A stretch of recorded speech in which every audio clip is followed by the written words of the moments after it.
What you are about to hear will change everything you thought you knew about this war. A single Ukrainian invention built from a $50,000 hobby kit is flying hundreds of miles into Russia, striking targets that Moscow spent billions to protect, dropping its bombs, and returning home to strike again. Russia cannot shoot it down, cannot jam it, and, so far, cannot even understand how it keeps getting through. Cold night air cuts across a darkened airfield somewhere in central Ukraine. Floodlights cast long shadows over a line of small aircraft that look more like weekend toys than weapons of war.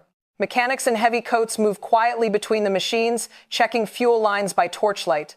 The only sound is the low whine of generators and the occasional metallic clink of a bomb being locked into place. No one speaks above a whisper. Somewhere in the darkness stands a man known only by his codename Gorynych, watching the final preparations for another mission that officially does not exist. Ukraine has built something that Russia cannot stop. They call it the Gorynych, after the fire-breathing, multi-headed dragon of Slavic legend. And for the past 2 years, this dragon has been burning its way across Russian territory. It began with a recreational aircraft, a French-designed ultralight called the Sky Ranger.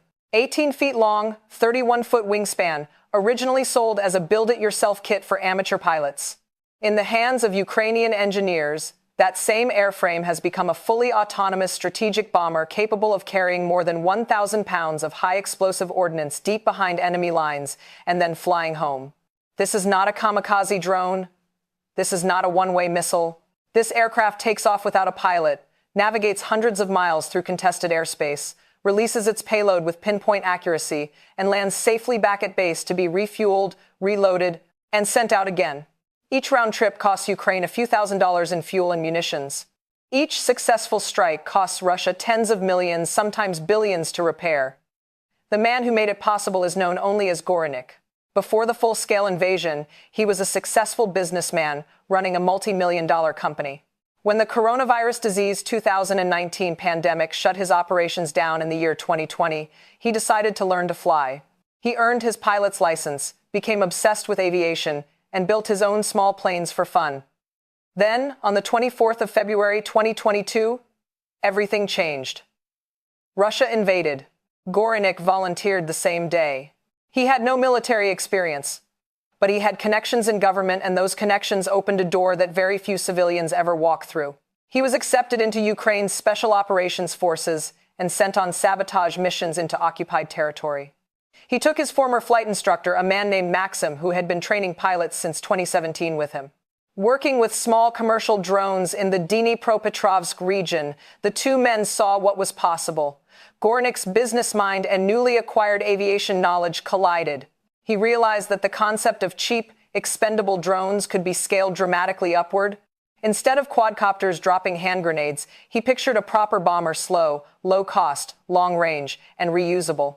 In early 2023, he got his chance. He chose the Sky Ranger because complete kits were available for around $50,000, a fraction of the price of any military-grade unmanned aerial system. The team stripped out the cockpit, installed a military-grade autopilot capable of fully autonomous takeoff and landing, added extended-range fuel tanks, fitted encrypted navigation and communication systems, and designed hardpoints for real aviation bombs. From forgotten Soviet-era stockpiles, they pulled OFAB 100120 fragmentation high-explosive bombs, each packing roughly 92 pounds of high explosive. Prototypes were built in secret workshops. Test flights were conducted on remote strips at night. The converted aircraft worked better than anyone had dared hope. But in 2023, Gorynych hit bureaucratic resistance inside Special Operations Forces. His project was too unconventional, too risky for conservative commanders. He needed a unit willing to embrace radical ideas. That unit turned out to be the newly formed 14th Unmanned Systems Regiment, created specifically because Ukrainian leadership recognized that the future of this war would be fought by machines. Officers from the 14th visited Gorynich's test ground.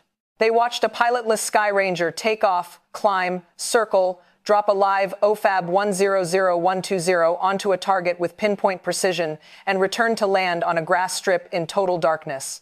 They approved the system on the spot. The Gorynych entered operational service and then vanished from public view. Almost everything that has happened since 2023 remains classified. We do not know how many aircraft are in service. We do not know the full target list. We do know the damage is measured in billions of dollars.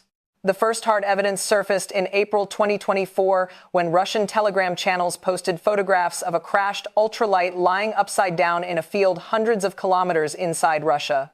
The wreckage was clearly a converted Sky Ranger fitted with bomb racks and military optics. Most analysts missed one tiny detail: a sticker on the fuselage bearing the logo of a well-known Ukrainian blogger. Gorynych places those stickers on every bomber he sends out, his personal signature on the Dragon scales. Then came October 2025. In the early hours of the 6th of October, a Gorynych penetrated more than 600 miles into Russian territory and reached the city of Dzержinsk, near Nizhny Novgorod, Russia's sixth largest urban area. Its target? The Sverdlov plant, the only facility in the entire Russian Federation that manufactures RDX, cyclotrimethylenitrinitramine, the primary explosive used in C4 plastic explosive, and HMX, cyclotrimethylenitranitramine, an even more powerful compound essential for nuclear weapons and missile propellants. The bomber dropped one aviation bomb, followed by two large mortar rounds, then deliberately dived into the facility carrying a thermobaric warhead and its remaining fuel. The resulting series of detonations triggered secondary explosions that burned for hours. Russian authorities confirmed the attack but claimed damage was minimal. Satellite imagery and video posted by local residents told a different story. Entire production buildings reduced to twisted metal, fireballs visible for miles. More strikes followed in rapid succession. Oil refineries, ammunition depots, chemical plants, all deep inside what Russia considered protected rear areas, began to burn. What makes the Gorynych so difficult to counter is not speed or stealth in the traditional sense. It flies low and slow, cruising at around 93 miles per hour beneath most radar coverage. Ukrainian engineers have mastered navigation through zones of intense satellite signal suppression. The aircraft's small radar cross-section, wooden and fabric construction, and clever routing allow it to slip past layered air defenses that cost Russia tens of billions to deploy. Pantsir Buk, S-300, S-400. Systems designed to stop cruise missiles traveling at Mach 3. They simply do not see the Dragon coming. Each successful mission is reusable. The aircraft lands, technicians replace the bombs, top up the tanks, and within hours it is airborne again. The cost asymmetry is crushing. A $50,000 kit plane defeats billion-dollar air defenses, destroys targets worth hundreds of millions, and lives to fly another day. Tonight, somewhere on a quiet Ukrainian airfield, another Gorynych is being prepared for launch. The man who started it all still comes to watch. He still places his sticker on the fuselage. He still refuses to give interviews or reveal his real name. What began as a pandemic-era hobby has become one of the most effective strategic weapons in Ukraine's arsenal. This is asymmetric warfare taken to its extreme, not just David versus Goliath, but David building a dragon from a toy and teaching it to breathe fire across an empire. Russia has more tanks, more artillery, more money. Ukraine has people who looked at a weekend flyers kit and saw the future. The dragon is awake. It is flying deeper into Russia with every passing week, and the damage is only beginning. If you want to stay on top of these developments as they unfold, make sure you are subscribed. Hit the like button if this reporting matters to you. We will keep following this story wherever it leads.